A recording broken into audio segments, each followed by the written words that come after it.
Morpheus promised us the one, and he has arrived. Nico Iamaleava is starting for the Tennessee Volunteers against Iowa. What does this mean for him and the Volunteers offense? Let's talk about it.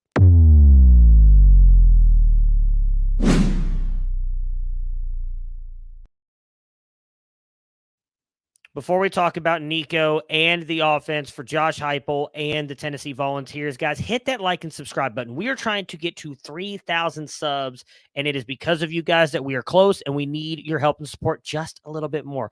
ESPN, CBS, NBC, they don't support us, but you guys do. If you like what we're doing here at Camps to Canton, you like the college football content we are putting out there, please consider hitting that like and subscribe button. So, the Cheez-It Citrus Bowl, number 21 Tennessee versus number 17 Iowa. Tennessee getting 5.5 points, but we don't care about any of that. We are here to talk about Nico.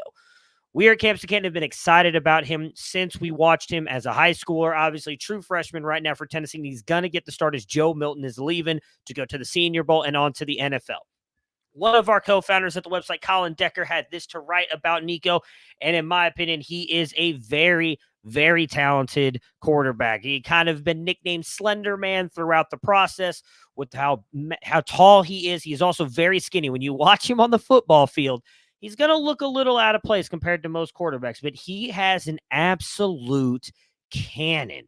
He will be right there with Joe Milton. For those of you who watched Tennessee this year, and a guy who can fire that ball anywhere with a ton of pace and a ton of velocity. As you can see up there, a max VOE of 6.15. He has a very strong arm.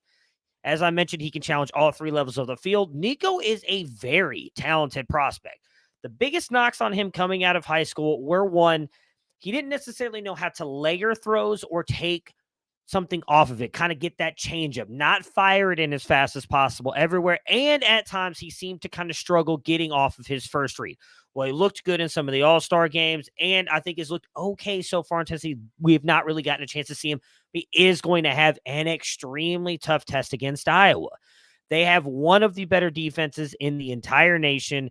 They are going to challenge him. Kirk Ferentz does a very good job of mixing up when he sends blitzers and who he is blitzing. So it might show that those linebackers are going to be coming in for the blitz and then them drop back and coverage and those cornerbacks come in, which is going to force then one Nico to read the defense and go with the right read. That is going to be fun to watch in the Cheez-Its Bowl, and I'm hoping that he's going to be able to do is we're going to be looking at the future of Tennessee. I mean, we're going to have 2 more years of this outside of this game. Iowa's defense, number 3 against the pass, 2 against the rush, number 4 overall. So it's going to be a tough test for the true freshman in his very first game going out there against a very, very good defense. But I think he's going to be able to get it done. And again, this is just giving us a glimpse of what this future Tennessee offense could look like. Tennessee, I think, has a good enough team to possibly challenge for one of those 12-team playoff spots.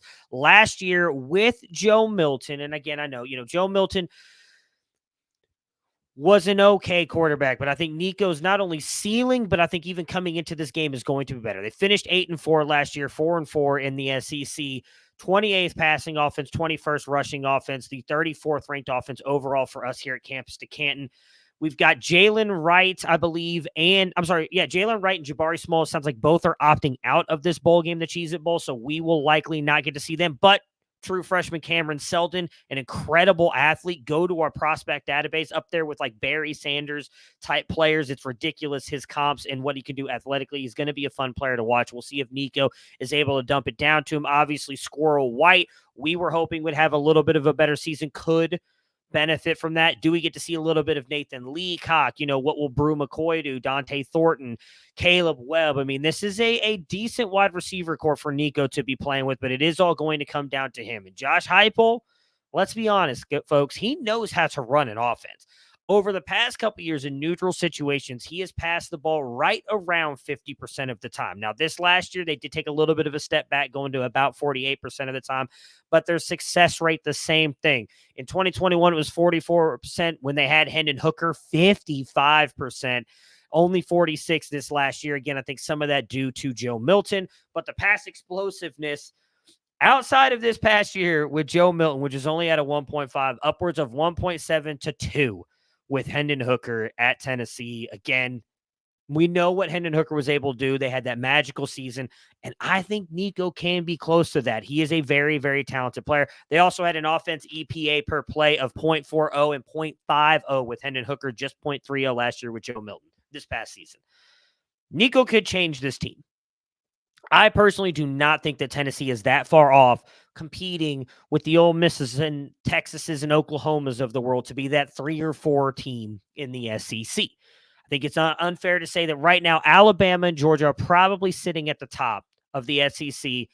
Nico has a chance to boost Tennessee up, and this game, the Cheez-It Bowl against Iowa, is going to be a big stepping stone for him. Let's see what he's going to be able to do. If so, I think there's a realistic shot. We're going to be talking about Nico as maybe even a top 3 quarterback in our rankings next year.